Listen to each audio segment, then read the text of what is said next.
Praise the Lord. Happy New Year! Praise the Lord po. Praise God. Yan po, masikane po. Opo, ningkay ating makanyan talaga eh. Anyway, nasa huling Saturday po tayo ng 2025. Sino po dito ang kakaiba ang 2025 niyo katulad ko? Kakaiba po ang maraming pagsubok, ilang beses sumarap sa kamatayan, pero panalo pa rin po ang Panginoon. Amen. Because God is sovereign. Sa ating pong pag-aaral po ngayon, nasa huling topic po tayo. This is the culmination ng ating pong topic about the attributes of God that can be seen sa birth of Jesus. No? Yung pong unang nakita po nating attribute o katangian ng Diyos ay yung pag-ibig, love, God's selfless care for humanity. Pangalawa po is faithfulness, God's loyalty to His promises. At just last week po, humility, God's willingness to serve and sacrifice. Ngayon po ay napakaganda po ng topic. I think sa tagal ko na po sa church, ngayon lang po natin bibigyan po ng diin ito, sovereignty. God's power and control over all things. Bagamat ito po ay napapahapyaw sa mga points, pero ito po, first time po natin na magiging topic po ito. Sovereign means having supreme power. Ang sabi po dyan, no? Or authority. Like God is in control of everything, not just all ruling, but more like supreme ruler or ultimate authority. Pag sinabi pong sovereign, kataas-taasan, pinakamataas, pinakamakapangyarihan. Yan po ang ating Diyos. Pinakamataas sa lahat, pinakamakapangyarihan, pinakamatalino. Yan po ang sovereign God. Kaya dito po ang tatlong katangin po na Panginoon for being sovereign. God is sovereign meaning He is omnipotent. Meaning all-powerful po siya. God's power has no limits. Wala pong limit. Hindi po humihina ang kapangyarihan ng Diyos. Kahit ilang beses kang humingi ng anong pangangailangan po natin, kagalingan man o ano, hindi po niya sasabihin, ay anak, marami akong pinagaling ngayon, medyo mahina ang power ko, sa next month na lang. Hindi po. All-powerful po ang Panginoon, hindi siya nanghihina kailanman. Omniscient, ibig sabihin po, all-knowing po siya. God knows and ordains all things. Alam po niya ang lahat. Wala tayong pwedeng maitago sa Kanya. Even actually po, ang bukas ay alam na po niya. Omnipresent, ibig sabihin po all present. God is present everywhere. Hindi tayo pwedeng magtago sa Panginoon. Sa Psalms 115 verse 3, sabi po dito, God is in heaven. He does whatever pleases Him. Let's pray. Ama naming nasa langit, pinupurit, sinasamba po namin kayo, pinapasalamatan. Father God, we thank you for your goodness, your faithfulness, Lord. The year 2025 is about to end in a few days, Lord, from now. Nakita po namin kung gaano kakatapat. Bagamat sa iba sa amin, Lord, napakaraming pagsubok, Panginoon. Pero salamat, hindi mo po kami pinabayaan. Patuloy kang nagiging tapat. Dahil, Lord, ang kapangyarihan mo ay hindi nagbabago. Hindi ka nang hihina, Panginoon. Salamat po at inyong katapatan, Lord, hindi rin nagmamaliw. Salamat po, Panginoon. Lord, we allow you, Holy Spirit, na patuloy kayong kumilos sa bawat sa amin, Lord, lalo na po sa mga bisita po namin, sa mga first-timers. Lord, open the eyes of our understanding that we may receive the blessings from your word and that we may be changed, be transformed, by the renewing of our minds through your powerful word. And as I declare your word, Heavenly Father, let there be healing, let there be deliverance and salvation be upon your people today, maging sa mga nasa online. Maraming salamat po. To you be all the glory, honor, and praise. In Jesus' powerful name, we pray. Ang lahat po'y magsabi ng Amen. Palakpakan po natin ang Panginoon. Hello. Yan naman eh. Praise the Lord. So sabi po dito sa ating nabasa, Psalms 115 verse 3, Our God is in heaven. And ang sabi po dyan, He does whatever pleases Him. Ang sinasabi po dito, ang ating Panginoon, nakalukulok po siya sa trono ng langit at gagawin niya kung anuman ang nakaka-please po sa Kanya, yung alam po niyang kaaya-aya sa Kanya. At alam po natin, kailanman hindi magkakamali ang Diyos. Kaya nga po, perfect po ang ating Panginoon. Amen po ba? Ngayon po, in line with Christ's birth, yung pong sovereignty po ng Panginoon, makikita po natin kung papaanong lahat ng kung paano sinilang si Kristo, lahat po ng lugar, ng timing, lahat ng taong ginamit, makita po natin dito yung sovereign power po ng Lord na siya po ang nagko-control ng mga bagay-bagay upang ang kanyang naisin ay mangyari. Nakuha po natin yon. Upang yung kanyang naisin ay mangyari po. God is in control even in the manger. Hindi po aksidente po yun. Bakit nasa manger? Hindi po aksidenteng nasa Bethlehem din po. Now, God is in control because He is a sovereign God, pero meron tayong free will. But our free will has limitations. Ang free will po natin, bounded dyan, control po yan ng Lord doon sa purpose niya at mga plano niya. Ang tao po ay pwede pong gawin niya ang gusto niyang gawin, pero mananaig pa rin yung plano ng Diyos. Amen.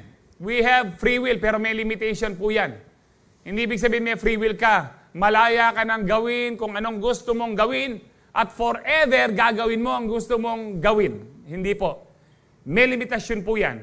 Pag namatay na ang tao, pagdating po ng Panginoon, ito po ang kalooban ng Diyos. Lahat ng nanampalataya kay Kristo, sa langit po sila.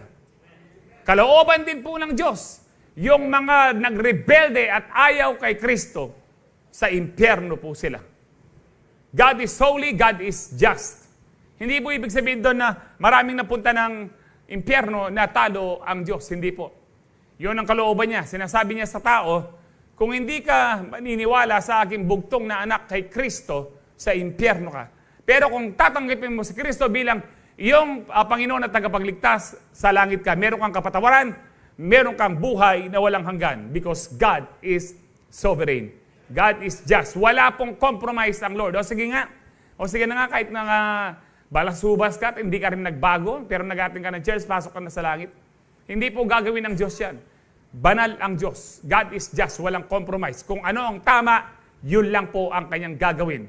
Because God is holy, God is righteous. God is just. Siya po ay matuwid. Amen po ba? Jesus name. Excuse me po. Now, sabi nga po, we can choose kung ano pong gusto po natin. Pero, think about this, kung paano po yan. Para po yung isang ilog, you can swim sa current po ng ilog, yung flow niya. Or pwede kang kumontra sa ilog. Pwede kang mag-stay din po, kontrahin mo rin po yung flow ng ilog, pero hindi mo makokontrol ang ilog na yan, magpo-flow at magpo-flow pa rin, depende yan sa source na pinanggalingan po niya. Kapag malakas po yung source, patuloy na magiging malakas po yung ano. Yan po yung, diyan po natin makikita yung free will po natin at saka sovereignty ng Lord. You can swim against the tide, pero yung sovereign will ng Lord, magfo-flow pa rin ang river kahit kumontra ka sa ilog. Amen. Kaya nga po, we surrender our will. Madalas ko pong sinasabi po sa inyo because the perfect thing that can happen to you and the best thing that can happen to us is the plan of God. Wala nang iba because napakatalino po ng Diyos. Kung iniisip po natin mas matalino tayo, mas magandang plano po natin, para maniwala po ako mismo, gawa kayo ng planetang Earth. Tsaka po langit, maniniwala na ako sa inyo. Kahit isang bato, hindi po kayo makakagawa. Bakit hindi po natin pagkatiwala sa lumikha ng lahat? Amen ho ba? Kung minsan, kala lang po natin marunong tayo. Parang pong noong, yung mga bata, nung bata ho tayo. I remember nung bata po ako, kala ko alam ko na lahat eh. High school, elementary, Kasi nakakapag-isip ka eh. Pero ang layo-layo, hanggang ngayon, natutunan ko na po, na kahit may edad ka na, marami kang alam sa Bible, natutunan ko na pong wala pa rin tayong gaanong alam. Kung wala si Kristo. The fear of the Lord is the beginning of wisdom. So number 1, God is sovereign over the birth of Christ because His divine plan was fulfilled. No, sovereign ang Lord, all-ruling ang Lord. Siya yung supreme ruler. Nung ipinanganak si Kristo, siya pong nag-orchestrate, siya pong nag-ordain, siya ang nagplano, nangyari lahat yung kapanganakan ni Kristo because His divine plan, sabi nga po natin, God is sovereign over the birth of Christ because His divine plan was fulfilled. Alam po natin na yan. Alam po ng dyablo na ang anak ng Diyos ay magkakatawang tao upang iligtas ang tao doon sa pagkakasala po nila na ginawa po ng dyablo sa Book of Genesis. Sa Genesis chapter 3, sinabi po ng Panginoon sa dyablo, sa ahas, na yung seed of the woman o yung anak ng babae ay yuyurakan yung ulo ng anak ni Satanas. So may anak po si Satanas. No, ayan po yung offspring or yung anak. Sabi po diyan, no, and I will put enmity between you and the woman and between your offspring. Kausap niya ang dyablo. Alam niyo po kung isipin niyo po ito, may anak si Satanas. Between your offspring and hers. And he will crush your head and you will strike his heel. So alam niya. So ano po ginawa po ng dyablo? Mapapansin niyo po yan. Gusto pong sirain ng dyablo ang plano ng Diyos nung una po kasi wala pang mga Hudyo kung saan ipapanganak si Kristo. Nung wala pang mga Hudyo, nung panahon po ni Noah, ang ginawa po ng mga fallen angels sa chapter 6 po, nakipag-mingle po sila, nakipag-sex, inasawa po ang Akala ko, Pastor, hindi nag-aasawa po. Opo, bawal mag-asawa mga angels, pero they are capable. Ang mga angels po, may sariling katawan po sila.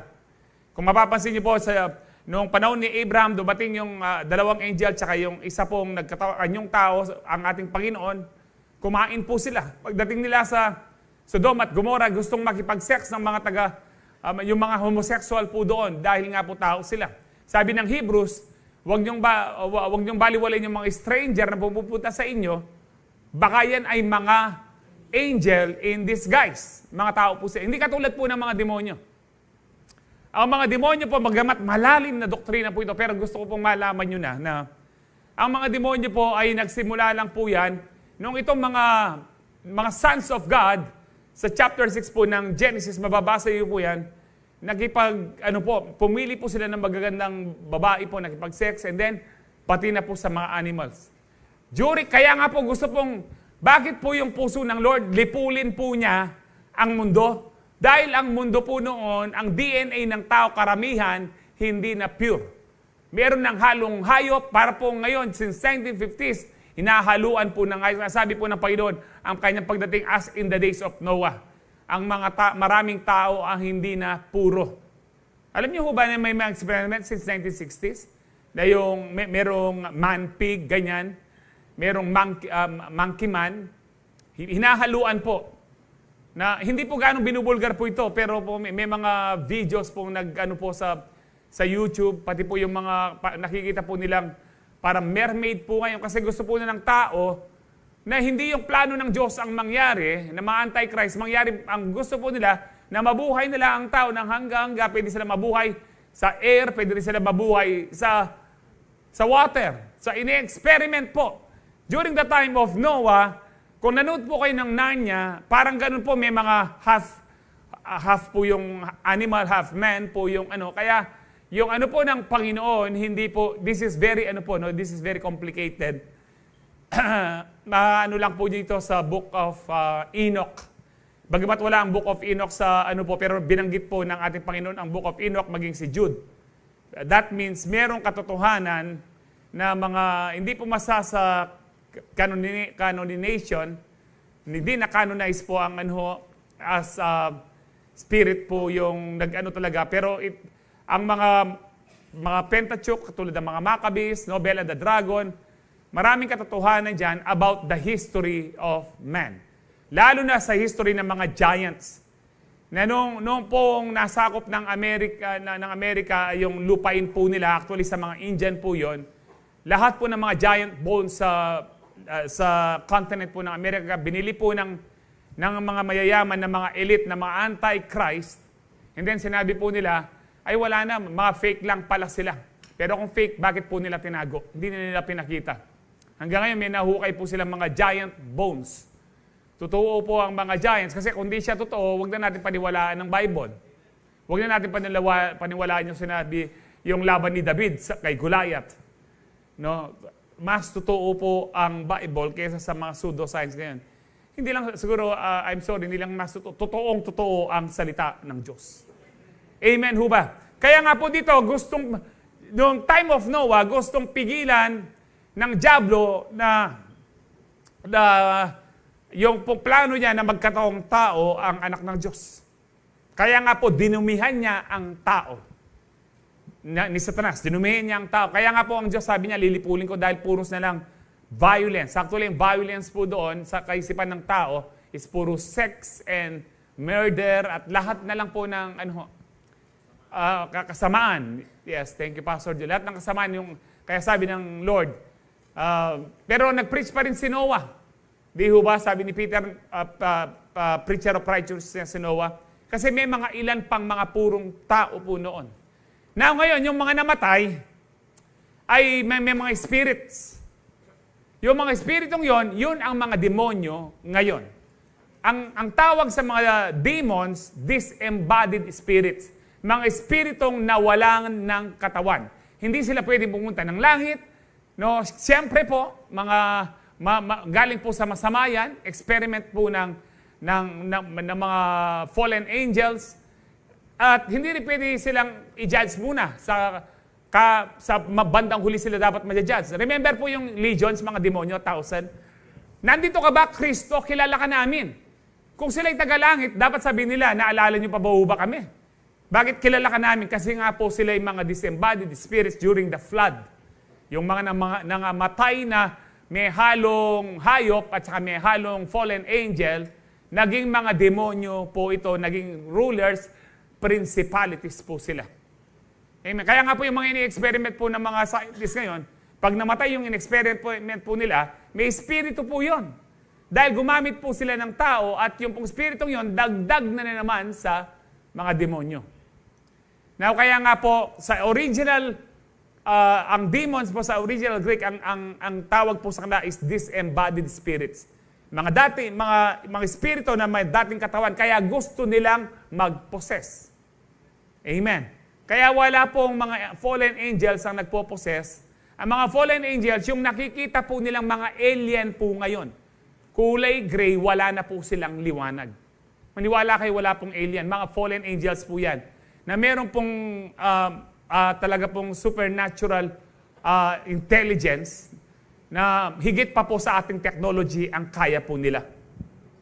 Wala pong ibang planeta. Sana kung may ibang planeta, kagaya nung sa ibang planeta, mahal ko din kayo, sabi sa ng Panginoon. No, wala pong ibang planeta. Ayaw po, ang sinasabi kasi, kaya po sinasabing, parang ano lang po tayo, na marami pang ibang planeta, may mga nakatira pa, sinasabi ng diablo sa atin, wala naman tayo talagang kwenta. Pero ang sabi ng Lord, no, sa creation ko, kayo ang sentro. Kayo ang pinakamahal ko. Kaya ako ay namatay para sa inyo. So, nung nagkaroon na po sige po. Nung nagkaroon na po nung si Abraham, ay tinawag na, si Abraham po, hindi siya Israelita kasi ang Israel, apo niya. Nung nagkaroon na pong Israelita, nagkaroon na ng Hudyo. Nalaman na po ng dyablo na nandoon sa lahi ni Abraham, sa lahi ni Jacob, sa lahi ni Israel, doon lalabas ang Mesiyas. So anong pong ginawa? Magmula po sa Egypt, pinapapatay po ni Pharaoh ang lahat ng mga lalaki. Pero hindi siya nanaig. Lumabas pa rin si Moses, isang tagapagligtas na ibinalik po sila sa Promised Land. At mapapansin nyo rin po yan, kahit, shortcut ko na lang po, no, maraming beses po in the Old Testament na Linilipol, pinapatay ang Israel. Hanggang ngayon, pinapatay ang Israel. Kaya sabi ko po, kung hindi ka naniniwala sa Bible, tignan nyo ang Israel. Kung hindi tama ang sinasabi ng Bible. Baging sa history, kung babasahin niyo po ang Old Testament, ilang beses pong linipol ang Israel. Gusto pong burahin. Gustong patayin lahat ng mga Hudyo. Kahit po nung panahon ni Hitler, galit po ang Diablo sa mga Hudyo. Pero nung panahon po ng ating Panginoon, nung pinanganak siya, ano pong ginawa ng Diablo? Gusto rin pinapatay lahat ng mga lalaki sa Bethlehem. Kasi nga po pinipigilan niya. Pero hindi siya nagtagumpay. Bakit? Because God is sovereign. Pinagbabato rin si Kristo, gustong patayin, gustong pigilin. Hanggang sa ipinako siya sa krus. Akala ng Diablo, Jesus' name.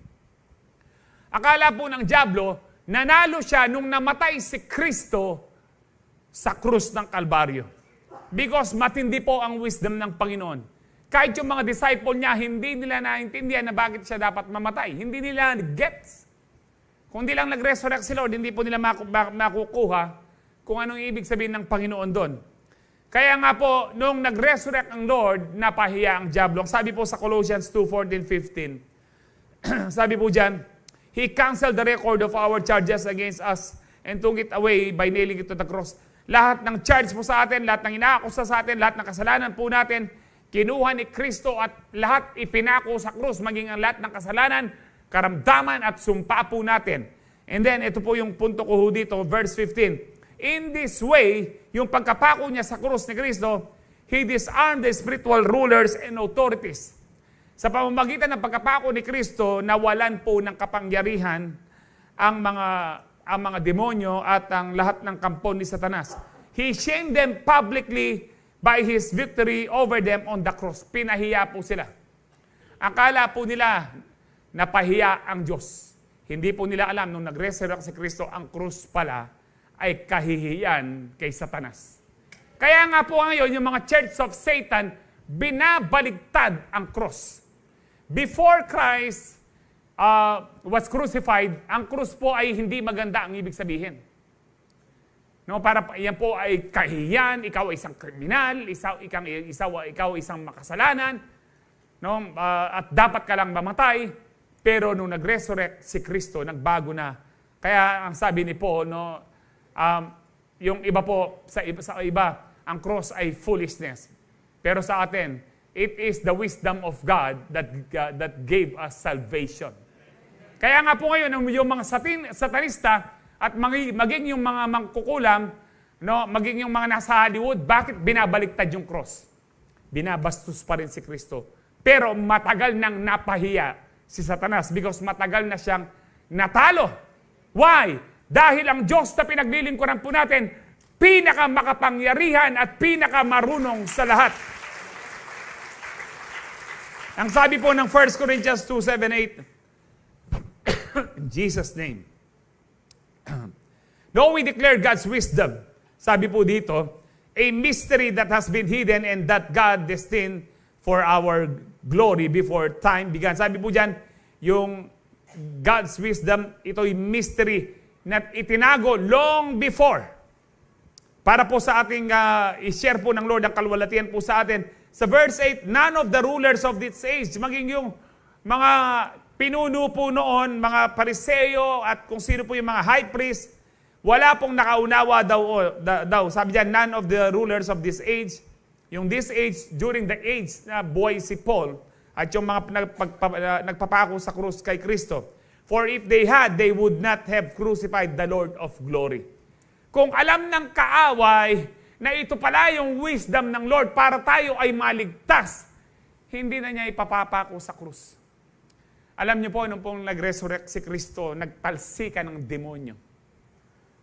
Napakaraming demonyo po sa tomb na nagbabantay, including si Satanas. Siguro po nawalan ng krimen sa labas po nun. Wala nang tukso kasi nandun sila. Pero sabi na, bantayan natin, dapat hindi yan mabuhay. Pero on the third day, nagtalsikan po sila. Why? Because God is sovereign. God is all-powerful. Walang pinakamakapangyarihan sa lahat. Ito po sa akin nilang po ito, no? Palagay ko nagkwentuhan sina sina Lucifer, at saka po yung mga demonyo niya, tsaka yung mga fallen angels niya. Sabi niya, no, pumalpak tayo. Ito pala yung sinasabi ng Diyos. Paano yan? May kaligtasan ng tao. Ang sabi ng isang maliit na demonyo, kasi kayo boss inuto niyo pa si Judas Sagapan da ka yan. Siguro nagali pa. Pota, paglako da ka sungi ka na po pang iki yan. Nagsisihan daw po siguro sila, no?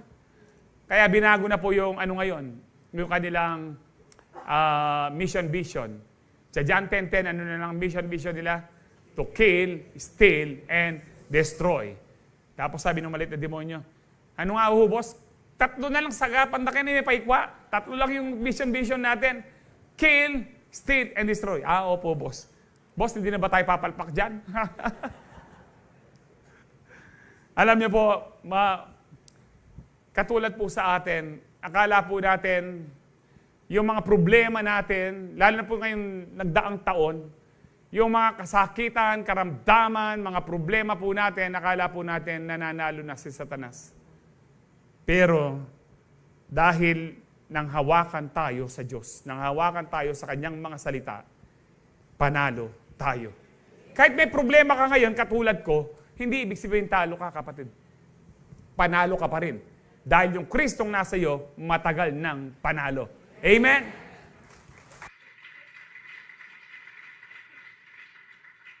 Praise the Lord. Now ngayon po, no, balikan po natin yung kwento kay Joseph. Sino po nakakilala kay Joseph the Dreamer? Amen. So may binigyan na panaginip ang Panginoon sa kanya na magiging ruler siya ng kanyang lahi, ng kanyang mga kapatid. Kanyang lahi po, magiging leader siya. Sa galit at yun po ay ilang beses po niyang sinabi po yun, 2 beses. Yung pangalawang beses, nandun niya yung nanay at tatay niya, yung sun and moon. One time, no, to make the long story short, sabi po ni Jacob, tingnan mo nga yung kapatid mo, mga kapatid mo na nag-ano ng tupa ko nung ginagawa nila. Nung paparating na po siya, ito na yung mayabang, ito na yung dreamer. Ito na si Joseph the dreamer kanya. Patayin natin siya, bugbugin natin siya. Tingnan natin kung anong mangyayari sa kanyang panaginip. Sabi ni Ruben, huwag natin patayin. No, ilagay na muna natin dyan sa cistern, sa balon. Ayun po. Pero nung umalis siya, pagbalik niya, wala, binenta. Sabi ng magkakapatid, anong pakinabang nga natin kung papatayin natin siya? Total, kadugo natin siya. Ibenta na lang natin siya. Little akala po ng diablo na ginagamit yung mga kapatid ng little they did know na ang nangyayari po ay orchestrated po ng Panginoon. Ang hirap po ng dinaan. Dapat po nung binubugbog si Joseph, nagtanong na siya sa Lord, Lord, ano po nangyayari sa akin? Bakit ako binubugbog? Kala ko leader ako. Nung binawa po siyang slave, hubad po sila noon. Kasi yung mga unang tao para bumili po sila ng mga katulong po nila, mga slave nila, titignan po nila kung may skin disease. Kaya wala po silang damit. Macho at gwapo po si Di ba, nung binili siya ni Potiphar, si Mrs. Potiphar, na in love kay Joseph, 17 years old, dahil napaka-gwapo. Sabi po sa Bible, very handsome. Nakakita na ho ba kayo ng very handsome? May likay lang ako masabi. No. Wala siyang, very lang po yung akin. No. Anyway po, no? Very ambitious. No? Nakita po natin, pinipigilan po ng diablo na mangyari yung plano ng Diyos kay Joseph. Dahil ito po, merong divine plans. Dito po din lalabas ang Messiah. Kung maubos po sila, walang mangyayari. So, nakulong po siya, na-accuse ng rape, pero hindi, bumitaw si Joseph. To make the long story short, nung pong pumasok yung dalawa, cupbearer, saka yung baker, nakapanaginip. Hindi sinabi ni Joseph, anong nangyari sa iyo? Nakapanaginip ka. Huwag kayong maniwala sa panaginip yan. Matagal na rin ako tignan nyo yung panaginip ko, magiging leader ngayon. Nakausan akong rape, isa akong slave. Anong sabi ni Joseph? Sabihin nyo sa akin ng panaginip, hindi ba ang Diyos ang nagbibigay ng kahulugan ng panaginip? So, pinigyan pong kahulugan, yung tatlong inano po nila, tatlong tinapay, tsaka po yung tatlong branches ng yung sa baker po, pupugutan siya ng, una po, yung cupbearer, in 3 days, no, i-restore ka sa posisyon mo. Excited yung baker, ako naman kanya. Pero ikaw, kanya, in 3 days, pupugutan ka ng ulo. Nangyari po yun. Pero hindi, nakalimutan, sabi po ni Joseph kay dun sa cupbearer, pag na-restore ka na, alalahanin mo ko. Pero hindi niya naalala until na naginip si Pharaoh na hindi po siya natahimik. Na naginip po siya ng 2 beses din po, pitong baka na matataba at 7 bakang mapapayat. Yung mapapayat na baka, kinain yung mga 7 bakang mapapayat. Na naginip po siya ng 7 yung payat, kinain nga yung mataba. Oh. Balik na niya ba yung sabi ko? Uy, sinabi ko ulit. Rin payat ang po ang kaya. Nakuha tama kiramdam. Tama yung sinabi ko, di ba? Yung payat, kinain yung matataba. Tapos yung matatabang trigo, 7 rin, at saka matatabang payat na trigo, kinain yung mapapayat na trigo, yung matataba. Ang easy, and then, pinatawag po si Joseph. Naalala ko na po, kaya po ako nandito dahil sa, sabi po ng cupbearer. Pinatawag si Joseph, sabi po niya, meron pong, yung 2 panaginip niyo, they are one and the same. Ibig sabihin po nito, hindi na magbabago ang kaisipan ng Diyos. Sabi niya, kaya 2 yung panaginip. Ibig sabihin po nito, magkakaroon po ng 7 years prosperity. Pero after po ng 7 years prosperity, kailangan po, magkakaroon din po ng 7 years famine. Wala pong taggutom, tagtuyot. Pero para mapagtagumpay niya po yung 7 taon na taggutom at tagtuyot, sabi po niya, kailangan niyo po ng matalinong tao na habang merong prosperity, nag-iimbak po kayo ng pagkain para mabuhay po tayo. Anong sabi po ni Pharaoh? Si Pharaoh po may council. Hindi po siya basta magdesisyon. May mga senador po siya. May mga congressmen, may mga council po siya, may mga gabinete siya na hindi siya pwedeng dapat magdesisyon. Pero yung time na yun, sabi niya, meron pa bang mas tatalino sa taong ito? So walang kumontra. Magbuhat ngayon, pangalawa na siya sa posisyon ko. Isipin niyo po ito, magmula po dun sa mga dinaanan ni Joseph na kakaiba po yung niya, hindi napigilan ng dyablo yung plano niya, one day from being a slave, from being a prisoner, one day naging second in command ng bansang Egypt. Wow! At lahat po lumuluhod sa kanya except si Pharaoh, tinupad po ng Diyos. Para iligtas ang lahi. Alam niyo po yung kwento, kundi basahin niyo lang po. It's one of the most beautiful story. Kahit po mahaba po siya, hindi kayo mainip, I tell you. Bandang huli mapapaiyak kayo kasi nagpatawad si Joseph sa mga kapatid niyang, binugbog siya at ibinenta siya. Amen. Kung gusto niyong matupad yung pangarap ng Diyos sa inyo, magpatawad kayo.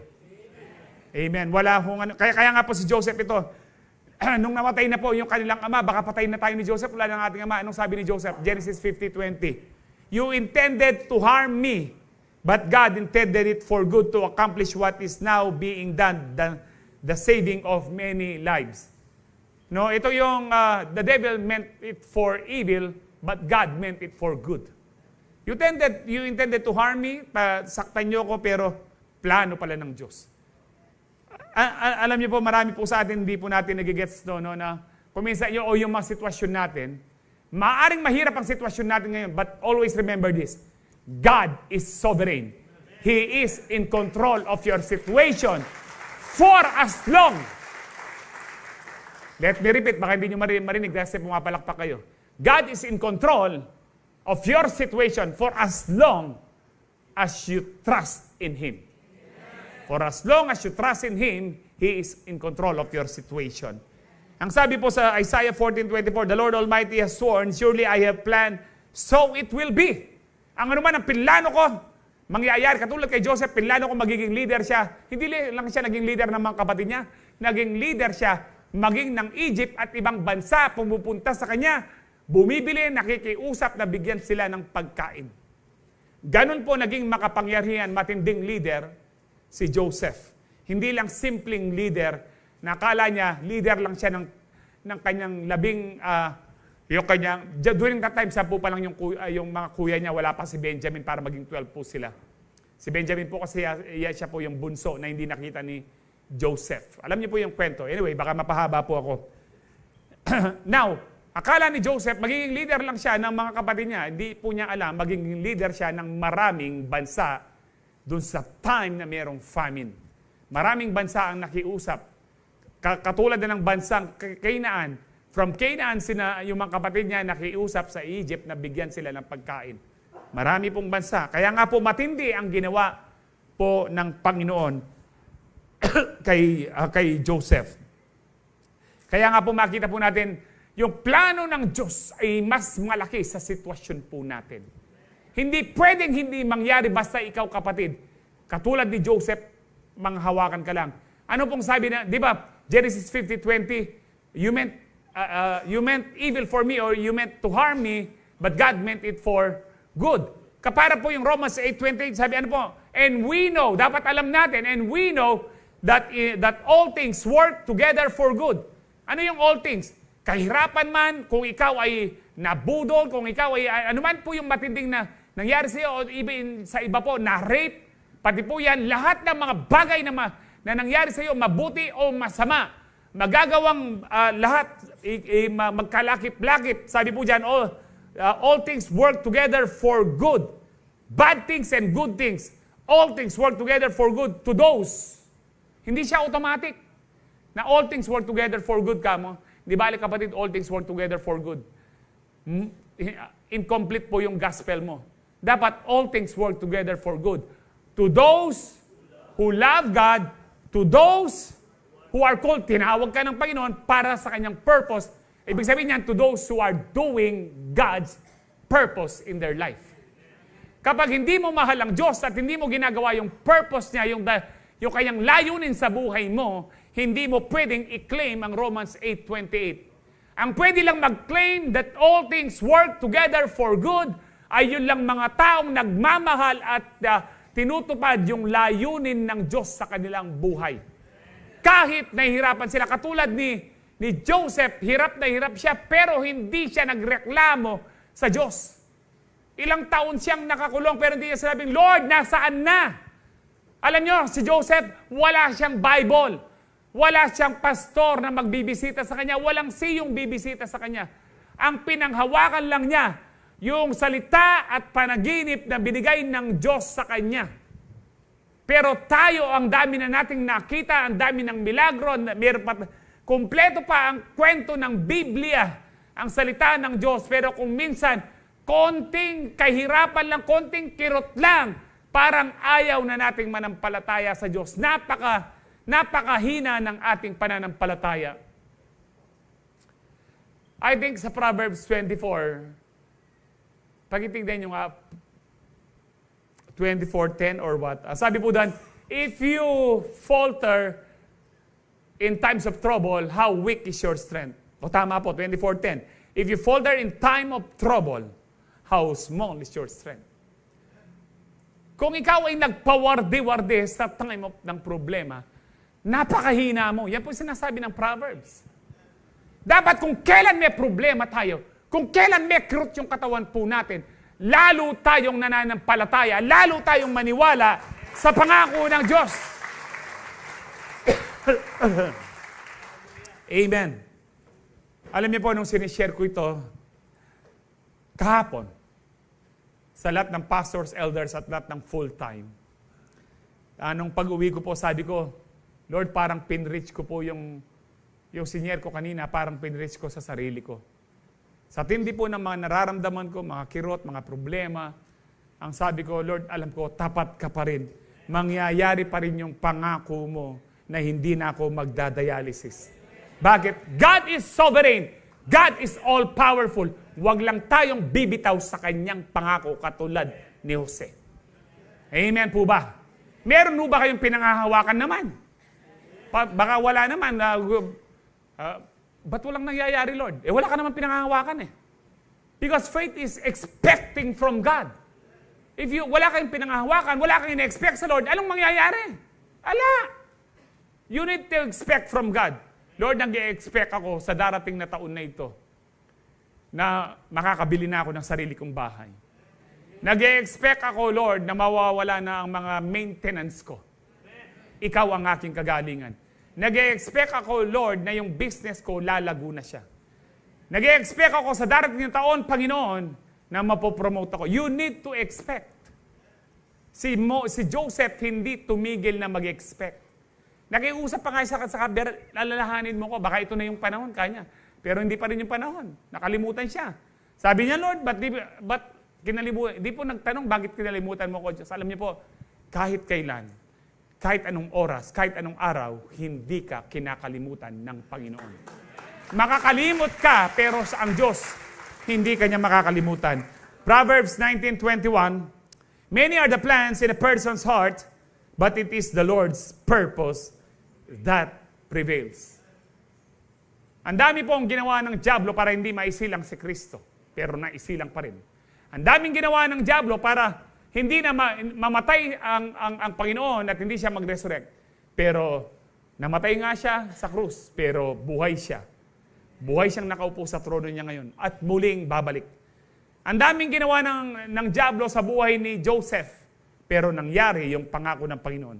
Maaring marami ang nangyayari sa ating buhay ngayon, aking mga kapatid.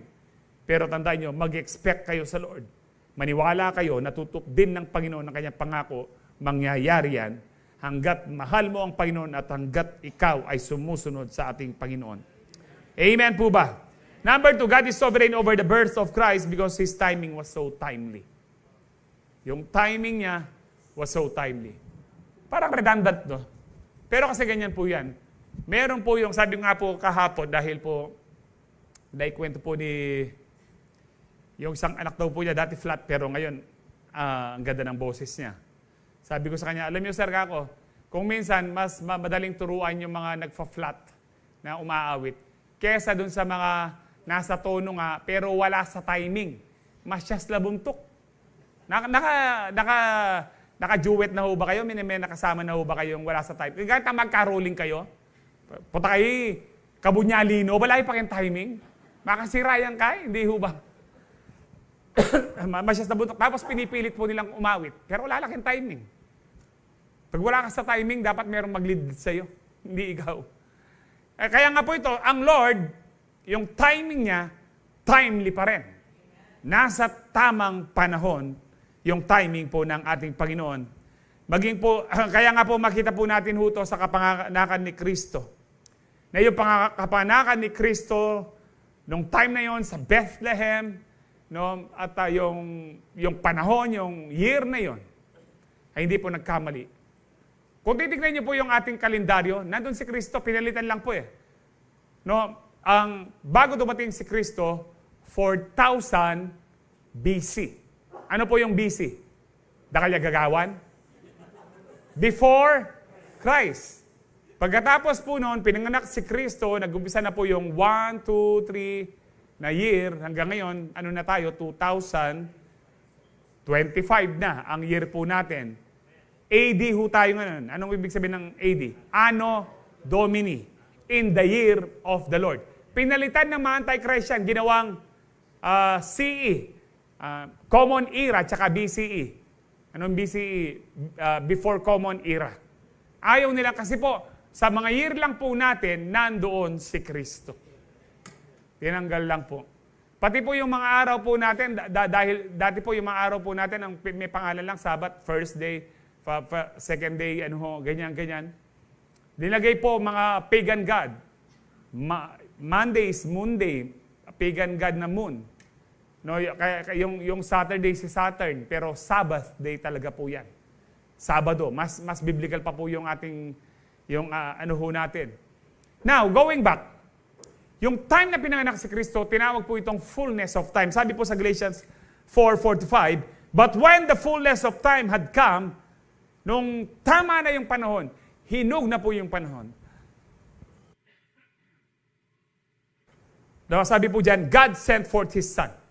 Sa atin po naman na may mga pinagpe-pray, baka hindi pa hinog ang panahon. Hindi pa tama ang panahon. Amen ho ba? Hindi po yan aldab, no? Sa tamang panahon. Kapag hinog na, sabi po din, nung hinog na, fullness of time, hinog ng panahon, pinadala na ng Diyos ang kanyang bugtong na anak. Born of a woman, born under the law, to redeem those who were under the law, that we might receive the adoption as sons. I don't need to explain that. Yung panahon kung saan po siya ipinanganak, sa Bethlehem po. Sabi po sa Micah, saan po ipapanganak? Nung sinabi ni Herod, saan ba ipapanganak yung sabi po ng mga high priest? Sa Bethlehem. Nasa Micah 5:2, but you, Bethlehem, Ephratah, sabi po dyan, though you are small among the clans of Judah, out of you will come for me one who will be ruler over Israel, whose origins are of old, from ancient times. Kaya nga po, hindi pa rin alam ng mga Magi kung saan yung Bethlehem. Nung pagkatapos nilang nakiusap kay Herod, nagpakita yung star at linid sila dun sa bahay kung saan na yung batang Kristo, hindi na baby Christian. Ang sabi po ng ibang pastor, yung Pasko, akala nyo masaya. Hindi siya masaya. Kasi nung panahon ng Pasko, maraming bata ang namatay. Sabi po nila, libo-libo. Actually, hindi po libo-libo, baka wala man 50 o walang 100. Kasi small baryo. Halimbawa po dito sa Agapito, meron bang libo-libong mga 2 years old pababa ngayon? Wala po. Pero masakit pa rin kahit ilan po yung pinapatay ni Herod po dito. Pero alam niyo po, alam po natin ang ginawa po ng Panginoon ho dito. Linigtas ng Diyos ang kanyang bugtong na anak. Sabi niya kay Joseph, sabi niya kay Joseph na pumunta ka sa Egypt. Pero bago po 'yon, para ipanganak po siya sa Bethlehem, sinyortcut po siya. Nagkaroon the time was so right, si Caesar Augustus, nagpaano po siya ng census. Alam niyo po yung census? Pagbibilang po ng population, kung ilan tayo. Pero during the Roman Empire, sila po ang nagpauso ng census, Roman Empire. So during the Roman Empire, dapat bumalik ka sa mga kalahi mo. So, actually po, yung napapanood natin sa pelikula na parang hindi kilala si Mary tsaka si Joseph, ay, umalis kayo dito, walang tirahan, walang ganun. Hindi po magkakakilala po sila, magkakamag-anak po sila. Kaya lang po sila nasa manger kasi ay nahuli na kayo, lahat ng ating kamag-anak, nandito na, masikip na. Pero meron pang isang lugar na pwede kayong mahimlay doon at pwedeng manganak ang misis mo. Magkakakilala po sila. Hindi totoong pinagre-reject po sila. Kasi nga po, magkakamag-anak, merong census, bumalik po sila. Now makita po natin ito sa Luke chapter 2, 1-7. In those days, Caesar Augustus issued, Jesus' name, a decree that a census should be taken of the entire Roman world. This was the first census that took place while Quirinius was governor of Syria. And everyone went to their own town to register. So Joseph also went up from the town of Nazareth. So taga Nazareth si Joseph at saka si Mary. Went up from, galing sila. Hindi sila went up na nagpunta sila sa Nazareth. Kaya nga po from po yan, galing sila sa town of Nazareth in Galilee, papuntang Judea to Judea, kaya hindi siya from to Judea, to Bethlehem, sa isang baryo, Bethlehem, the town of David. Because he belonged to the house of the line of David, he went to there, si David sa line of Judah po siya. So kaya nga po dyan, he went there to register with Mary, who was pledged to be married to him, and was expecting a child. While they were there sa Bethlehem, nung nandoon na po sila, the time came for the baby to be born. She gave, sabi po dyan, gave birth to her firstborn son. And hindi ko na po tatapusin, Nung nandun na sila, nanganak po sila. Bakit? Ang akala po ni Caesar, si Caesar, ano po siya, basta magka-census, ang di po niya alam, ino-orchestrate ng Panginoon para yung hula sa Old Testament kay Micah mangyari kung saan ipanganak si Kristo sa Bethlehem. Amen po ba? Ito po'y kamangha-mangha. Akala po ni even po yung paggalaw po ng isang hari, hawak po ng Diyos para matupad yung mga propesiya niya. Para matupad yung kanyang mga pangako. Kaya nga nung pinapapatay ang mga lahat ng nagalit si Herod dahil na-outwit, parang nautakan sila ng mga Magi, na naginip ang mga Magi na hindi sila dapat dadaan sa dating daan.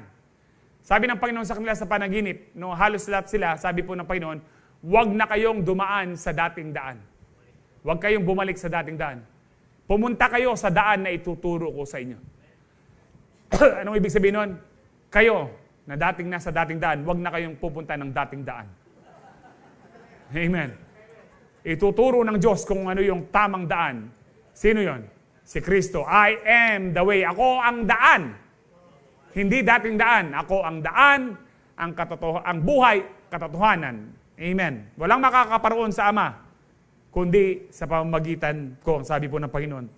Now, pinapatay niya. And then, anong sabi ng Lord kay Joseph? Joseph, pumunta ka ng Egypt. Total, may mga ginto ka na. Yung mga gintong inalay sa na, yung myrrh, tsaka po, yung frankincense, mahal po yun. Pinayaman po si Mary and Joseph para makakapag-abroad sila kahit walang trabaho ng ilang taon. Makakain po sila para ma-supply yung kailangan ng kanilang anak. Amen. Kayo pong natatakot magkaroon ng baby, huwag kayong matakot. Kapag binigyan kayo ng baby ng Lord, magsusupply siya ng gold, frankincense, and myrrh po para sa baby, para yan po ay ma-sustain. Kasi sabi ng Bible, children are heritage from the Lord. They are gift from the Lord. Kung renegaluhan ka ng baby ng Panginoon, wag mong nabuntis ka, wag mong ipa-abort. May plano ang Diyos dyan. Ang Diyos ang magsusupply ng pangangailangan. Ang daming takot ngayon nagpapa-abort.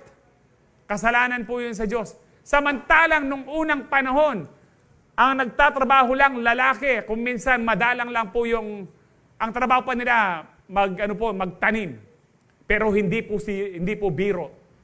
Yun po lang trabaho nila. Pero ilan po yung mga anak nila?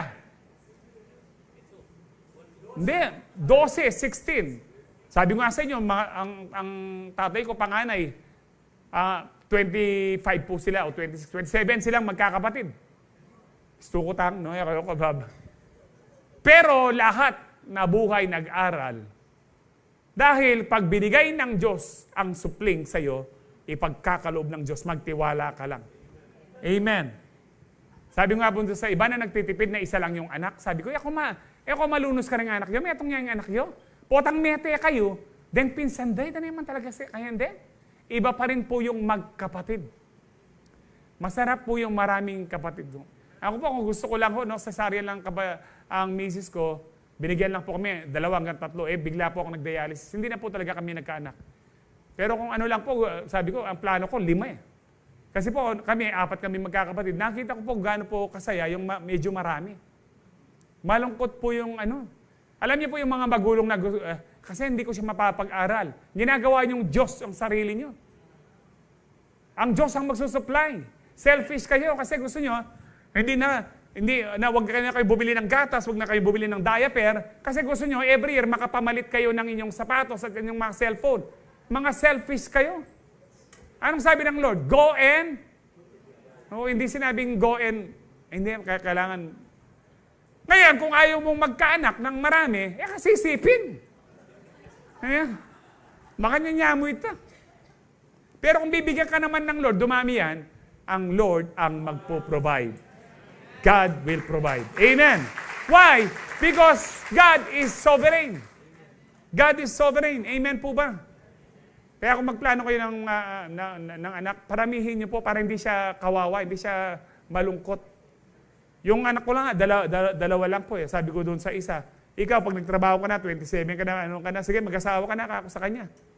No? Pero ngayon pa lang matuto ka ng, para magkaanak ka, magkaroon na kami ng apo. Sabi niya, ayoko na, daddy, dito na ako. Kasi nalulungkot nga. Gusto niya. 2 na lang sila, gusto po nila, magkasama palagi. What biras takin niya? Bakit? Because God is sovereign. Amen. Ecclesiastes 3:11, He has made everything beautiful in its time. Kaya yung naghihintay sa inyo, ano man po yung pinagpipray nyo, yung ba nagpipray kayo ng asawa, Pastor, 40 na ako. Kami gagana ka. Uling Sarah, 99, may anak siya pamurin. Elizabeth, manto kayo New Testament, Elizabeth was very old. Siguro naging 80. May anak siya pamurin. Pastor, rin ako mabisa makanta. Kaya kami gagana kayo na namanggawan ng ginuita. Hold on to God. Amen. He has made everything beautiful in His time. Perfect po ang Lord. Having said that, number 3, God is sovereign over the birth of Christ because His ways were perfect. Amen po ba? Yung, paano po yung may silent period, kung anong time yung inano po niya? yung kung saan siya pinanganak, lahat po yan. Perfect way po ang ano po ng Panginoon. No, lahat po ng inorchestrate niya sa kapanganakan ni Kristo. Ang sabi po sa Psalms 18:30, as for God, His way is perfect. The Lord's word is flawless. He shields all who take refuge in Him. Kung yung palang kaparaanan ng Panginoon, perfect siya, anong, tapos yung word niya, flawless, walang mali, anong dapat natin gawin? One word, sumunod, magtiwala, trust. Yun lang po, trust. Magtiwala lang sa Panginoon. Kasi perfect nga siya. Pero marami sa atin, meron pang prayer natin, kaya di sinasagot, may suggestion kayo eh. Lord, gawin mo po ito, ganyan-ganyan. Hindi po. Ano tinuro ng Panginoon?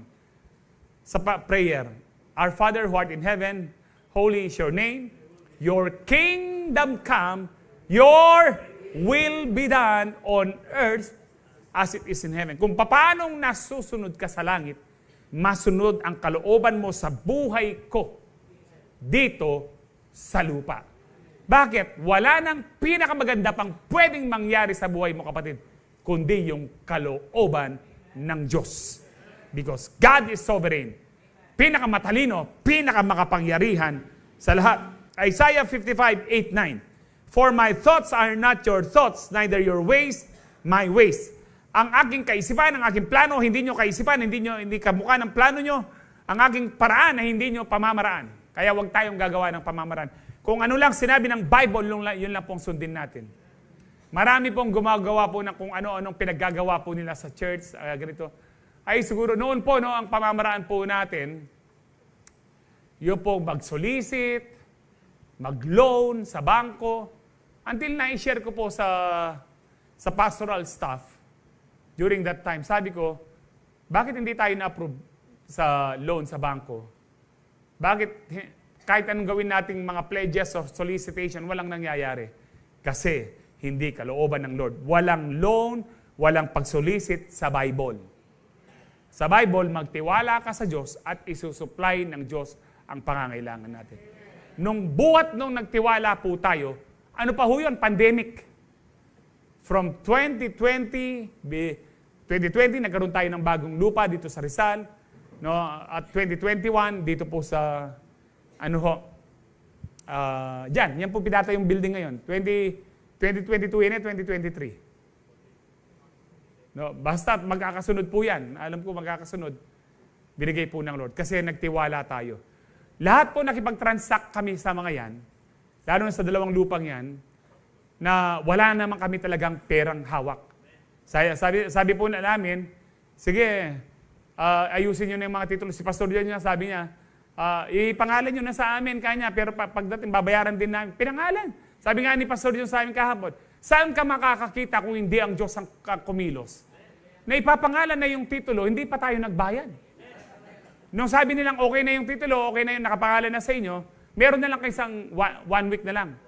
Ang sabi ko sa ating kay Sister Nel, ate ako, meron na pa tayong pambayad, wala pa kanya. Pero nung dumating na, when the fullness of time, meron po.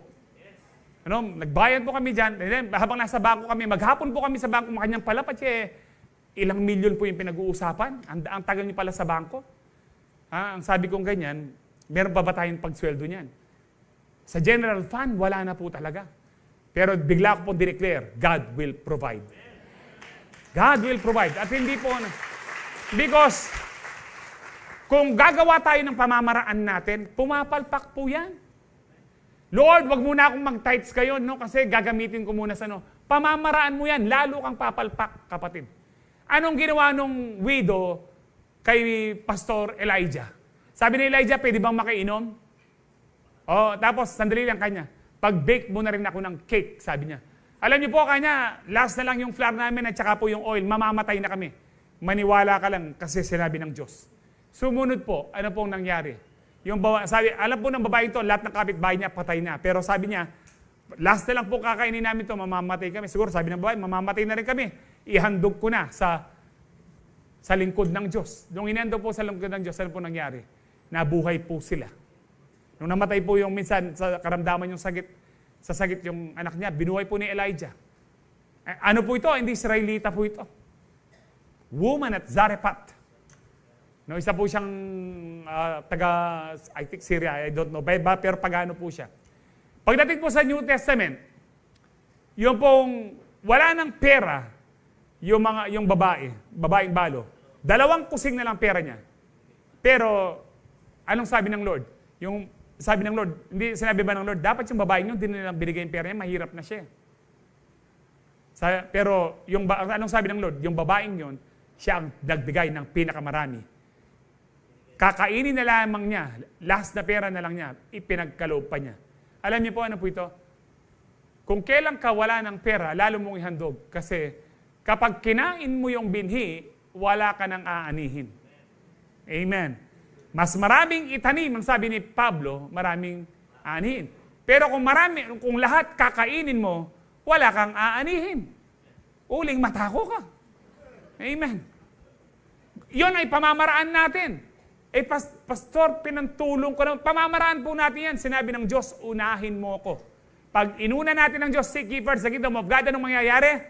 All these things shall be added unto you. Magtiwala ka lang sa ano po ng Panginoon. Marami pong hindi nagtitiwala. Akala po nila, nagpapayaman lang kaming pastor. Hindi po. Hindi namin inahawak to. Disweldo po kami. Maka-ATM kami. Pero wala pong manyang lakaring ATM eh. Kasi sungating ko kabalit ang manyang lakaring eh. Bano ka rin yung faith mo? Lahat po kami natutong magkaroon po ng faith na kulang lang po ang oras ko. Kung ilang pong pastor ang may mga nagkaroon ng mga brand yung sasakyan, by faith po lahat yan. May mga ginamit na tao. Hindi man sila nakabili. Hindi kami pwedeng bumili sa sahod namin ng bagong sasakyan. Pero God will provide. Why? Because God is sovereign. Siya ang pinakamataas. Siya ang pinakamakapangyarihan. So panghawakan mo siya. Amen. Malapit na niyan na mayroong magkakaroon po ng ano dyan, bagong Amen. BYD. Ne? Hallelujah. Ang battery niya, ever ready. BYD, ever ready.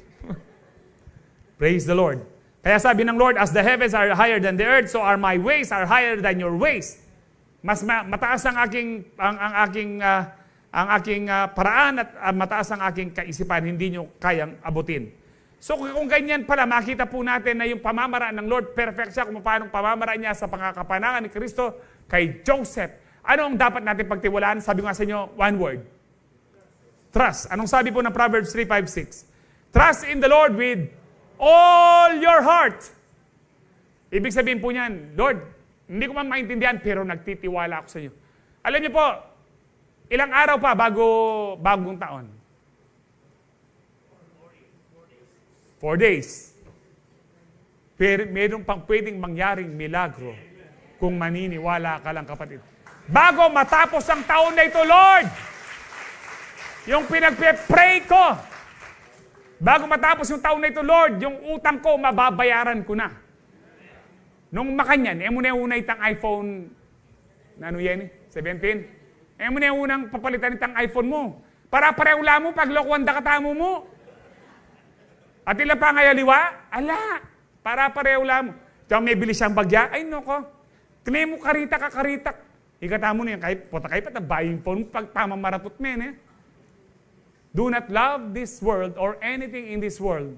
If you love this world or anything in this world, the love of the Father is not in you. Mag-pray kang, Lord, before the year ends, buri ko makabayad na akong utang. Buri ko asali ko na ini. O mo na uning kapritsyo mo. Itang kapartutan mo, mo na una.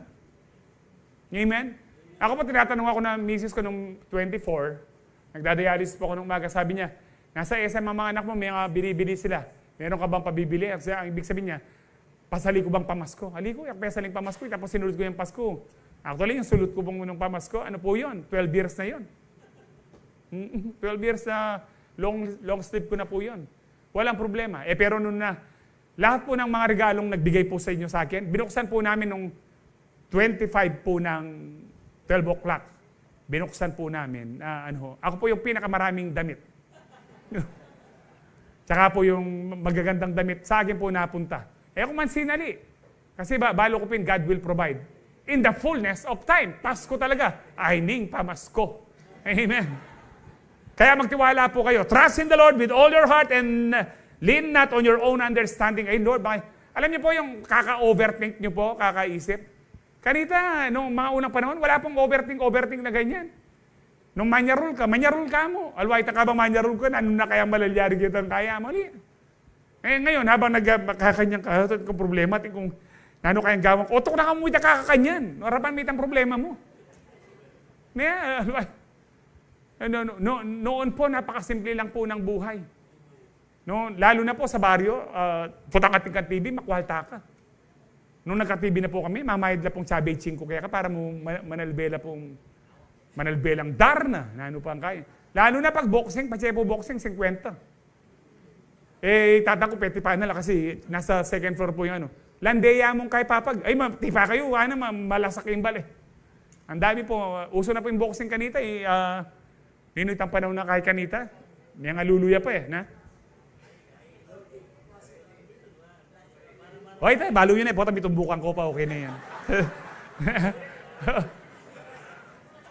Ang madalas lang po noon, sa amin po sa San Luis, putang ugto na, ninong damdaman mo kang radyo, kabang makakera, papatunturana ka nga po mo, magkera na kayo. Magkera ka, nakaano ka lang sa sahig.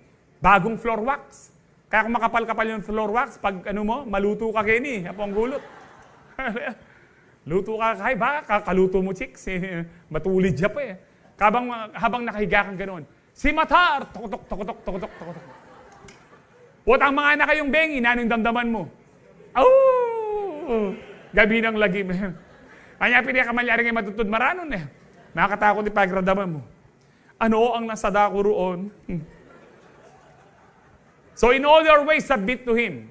Ano man ang pamamaraan mo, kung di ka siguradong sa Diyos yan, pag-pray mo, submit to Him. And He will make your path straight. Ibig sabihin, aayusin niya ang buhay mo. Amen. Why? Because God is sovereign. He is all-powerful. He is all-knowing. Lahat alam niya. Amen. So mag-review na po tayo. Sovereignty, God's power and control over all things. His divine plan was fulfilled dun sa kapanganakan ni Kristo. His timing was so timely sa kapanganakan ni Kristo. His ways were perfect. Amen.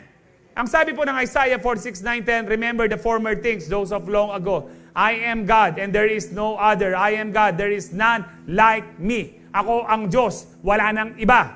Sabi niya dyan, ako ang Diyos, wala akong katulad. I make known the end from the beginning. Mula pa ho nung creation, alam na po niya kung ano. Hindi po nasusurprise ang Lord sa mga problema natin. Hindi nasusurprise ang Lord sa mga kasalanan natin. Ay nga na ako, may kasalaya. Ay nga na ako, tati yung problemang hindi po alam po ng Lord. Kung alam ng Lord, alam din po niya kung ano ang solusyon. Sino ang solusyon? Siya ang solusyon, si Kristo. Kaya sabi niya, I make known the end from the beginning. From ancient times, what is still to come.